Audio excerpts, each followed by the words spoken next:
Friends, இன்றைக்கி நான் கத்திரிக்காய் தொக்கு செய்ய போகிறேன். எப்படி செய்யலான்னு பார்க்கலாம். கத்திரிக்காய் நான் ஒரு 1/2 கிலோ கத்திரிக்காய் எடுத்திருக்கேன். அதை இந்த மாதிரி நீட்டமாக கட் பண்ணிக்கோங்க. இப்போ எப்படி செய்யலான்னு பார்ப்போம். கத்திரிக்காய் தொக்கு செய்கிறதுக்கு ஃபஸ்ட்டு எண்ணெய் ஊற்றிக்கோங்க. ஒரு 4 ஸ்பூன் எண்ணெய் ஊற்றிக்கோங்க. எண்ணெய் நிறையா ஊற்றிக்கணும். அப்போ தான் நல்லா டேஸ்ட்டாக இருக்கும். எண்ணெய் காயட்டும். எண்ணெய் காஞ்சிருச்சு. இப்போ நம்ம கத்திரிக்காய் கட் பண்ணி வச்சுருக்கோம்ல, அதை இதில் போட்டுக்கோங்க. கத்திரிக்காய் அரிஞ்சிட்டு நீங்கள் தண்ணியில் போட்டு வச்சிங்கனாக்கா கத்திரிக்காய் கருப்பாகாமல் இருக்கும்.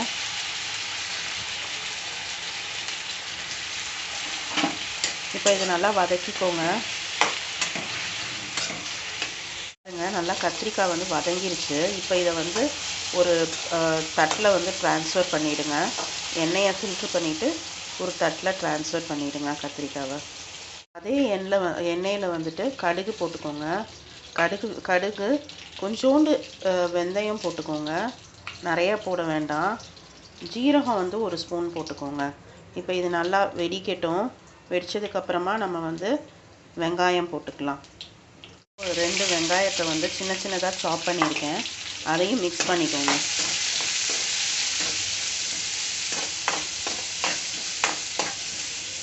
இப்போ இது ஓரளவுக்கு வதங்கிருச்சு.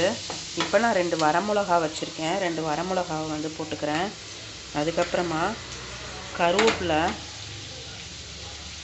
கருவேப்பிலை, பூண்டு, பச்சை மிளகா. பூண்டு ஒரு 4 பூண்டை சின்ன சின்னதாக சாப் பண்ணி போட்டிருக்கேன். அதே மாதிரி பச்சை மிளகா ஒரு 2 மிளகா நான் குட்டி குட்டியாக சாப் பண்ணியிருக்கேன். இதை நல்லா வதக்கிக்கோங்க. நல்லா வெங்காயம், அந்த பூண்டு, பச்சை மிளகா, வரமிளகா எல்லாத்தையும் நல்லா வதக்கிக்கோங்க. ரொம்ப டேஸ்ட்டாக இருக்குங்க இந்த கத்திரிக்காய் தொக்கு. சப்பாத்தியோடு சாப்பிடையில ரொம்ப நல்லாயிருக்கும். அதே மாதிரி ரசம், தயிர் சாதம் இதெல்லாம் விட நீங்கள் சேர்த்து சாப்பிடையில ரொம்ப நல்லாயிருக்கும். வெறுமனையாக நீங்கள் இந்த தொக்கை சாதத்தோட கூட பிரட்டி சாப்பிட்லாம். குழந்தைங்களுக்கெலாம் ரொம்ப பிடிக்கும்.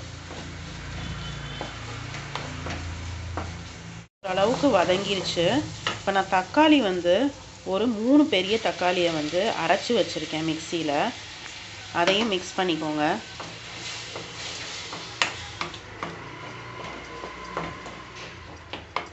இப்போ இது கொதிச்சிட்ருக்கையிலேயே மிளகாத்தூள் போட்டுக்கலாம். நான் ஒரு 2 ஸ்பூன் போட்டுக்கிட்டேன் மிளகாத்தூள். மல்லித்தூள் ஒரு 3 ஸ்பூன் போட்டுக்கோங்க.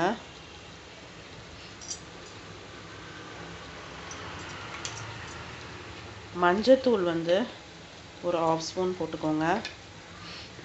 இன்னொரு ஸ்பெஷல் என்ன அப்படின்னாக்கா சாம்பார் தூள் 1 ஸ்பூன் போட்டுக்கோங்க. இப்போ இது எல்லாத்தையும் மிக்ஸ் பண்ணி விட்டுக்கோங்க.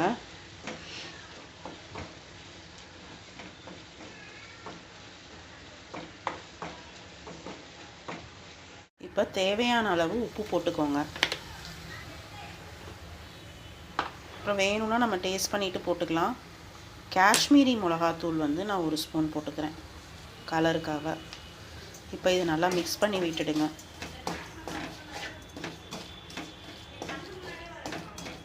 மிக்ஸ் பண்ணிவிட்டு இப்போ நம்ம கத்திரிக்காவை ஆட் பண்ண போகிறோம். இதில் ஆட் பண்ணிட்டேன். இப்போ இதோட மிக்ஸ் பண்ணி விட்டுக்கோங்க. மிக்ஸ் பண்ணிவிட்டு ஒரு 2 மினிட்ஸ் அப்படியே வச்சுக்கோங்க.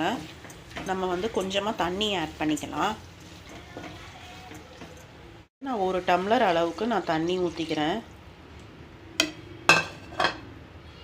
மிக்ஸ் பண்ணி விட்டுக்கோங்க. மிக்ஸ் பண்ணிவிட்டு க்ளோஸ் பண்ணி வச்சிடுங்க. ஒரு 2 மினிட்ஸ் கழித்து நம்ம புளி தண்ணி இருக்கு இல்லையா, ஒரு நெல்லிக்காய் சைஸ் நான் புளி எடுத்திருக்கேன். அதை கரைச்சி நம்ம இதில் ஊற்றிக்கணும். இப்போ இதை க்ளோஸ் பண்ணி வச்சிடுங்க. 2 மினிட்ஸ் கொதிச்சிருச்சு. இப்போ நான் புளி கரைச்சி வச்சுருக்கேன். அதை நான் மிக்ஸ் பண்ணிக்கிறேன். மிக்ஸ் பண்ணிவிட்டு இதை நல்லா கொதிக்க விடுங்க. இந்த கத்திரிக்காய் தொக்கு பார்த்தீங்கன்னாக்கா நீங்கள் 3-4 டேஸ்க்கு கூட நீங்கள் ஃப்ரிட்ஜில் ஸ்டோர் பண்ணி வச்சு நீங்கள் சாப்பிட்லாம். ரொம்ப டேஸ்ட்டாக இருக்கும்.